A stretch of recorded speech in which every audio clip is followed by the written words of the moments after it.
आम्हाला त्याची कल्पना होती. सर, तुम्ही तुमच्या आयुष्यात आतापर्यंत बरेच धक्के सहन केलेले आहेत आणि बऱ्याच धक्क्यातनं परत सावरलाय. पक्ष फुटले, पक्षातनं परत नवीन निर्मिती केली, परत तुम्ही लोकांमध्ये गेला आहात.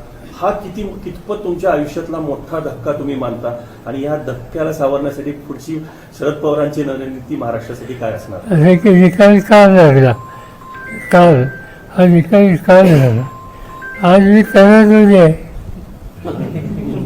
तुम्ही कायम सातारा जिल्ह्यामध्ये असता, असे अनेक धक्के बदलून खूप प्रश्न विचारायचे आपल्याला. हा निकाल सगळ्या लागल्यानंतर सुद्धा एखादा घरी वाचला असता.